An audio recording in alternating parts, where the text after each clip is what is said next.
You know, man, that story about Woody Allen always intrigued me. You know the one, the story he told after having his wristwatch complimented by a reporter from the New York Times while standing outside a theater after the debut screening of Annie Hall. Woody turned to that reporter and said, "Thank you. This watch has tremendous sentimental value to me. My father sold it to me on his deathbed. Look, nigga, jokes aside, for me, the Jews are simply a fascinating story about the middleman minority who are probably the most prominent people to face hostility around the world throughout history. Honestly, before visiting Hollywood and living in Los Angeles for a few years, I never understood why this particular kind of people were the targets of so much venomous hatred. And I think the answer is that the Jews, they not only tend to succeed, but they succeed in a way which is a threat to the egos of other people. Look, nigga, you can envy a Rockefeller or a Rothschild, but them niggas aren't a real threat to your ego, because anybody can be rich if he's born a Rockefeller. That's just dumb luck. But that dude living down the street from you who comes to the United States, will say from China or fucking South Korea or something, and that nigga arrives here with little more than the clothes on his back and a few broken words of broken English. Then what? A decade later or 15 years later, he has his own little business, and you see that nigga son fuck off to one of those fancy colleges. He goes off to Harvard or Stanford or something. Well, then, niggas gotta ask himself whether you're gonna start hating yourself or saying, you know, fuck, I've been stagnating for years and this motherfucking guy was nothing just a few years ago.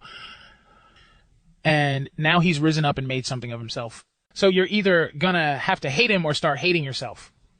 And let's be honest here, fellas, most people, when they have a choice between hating others and hating themselves, well, we're gonna start hating others. Although, it does remind me of the story of a young bitch named Sarah Silverman going into her parents' bedroom as a little girl and asking her father, "Daddy, can I have $20? To which her father, quick as a flash, says, $15. What in the world do you need $10 for pumpkin? And the point I'm making is that them niggas can't see past their nose, but they are people who have succeeded an awful lot in the midst of other people, in the midst of people who are stuck not succeeding. Shit, man. I remember one time I was talking to this rabbi nigga in the streets outside a radio studio after doing a show with Anthony and Billy Burr one morning. I remember asking him if it was true what the Simpsons once said, whether they couldn't eat pork, not even with a fork. And after getting that shit out to the way, he finally asked me a very interesting and philosophical question. He asked me what the Jews themselves could start doing in order to minimize the hostility they face all the time.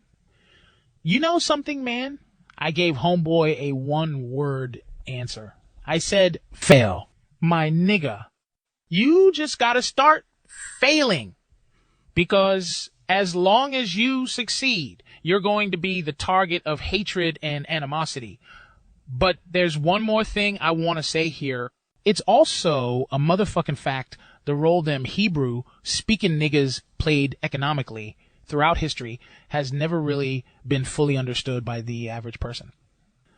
Look, man, you and I know that nowadays it's all about the Federal Reserve. But them Jews have been middlemen or merchants, or they've been moneylenders for centuries. Centuries. And look at, historically, the argument is, they've really not produced anything. You simply cannot visibly see much of what they've produced. They don't stand on a production line turning out widgets, unless it's smoke. So the argument is that they're not producing anything more how they are simply inserting themselves between the producer and the consumer.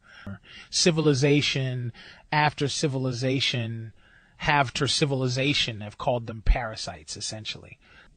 But you know what, man? This argument has been made again, not only about the Jews, but about similar groups around the world throughout history. I mean, just look at when that fat nigga all them years ago from Uganda, I can't remember his name, when he kicked out the chinks from Uganda. What happened then? What's interesting is that the Jews get expelled or they're forced out by mob actions and they gotta flee.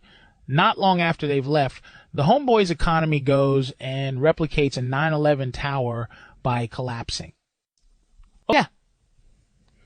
And one final question for all you out there listening. Why do Jews watch porn backwards? It's because their favorite part is when the hooker gives the money back. Subscribe or I'ma fuck your bitch on the street. Come on, Dante. Let's get the fuck out of this shithole.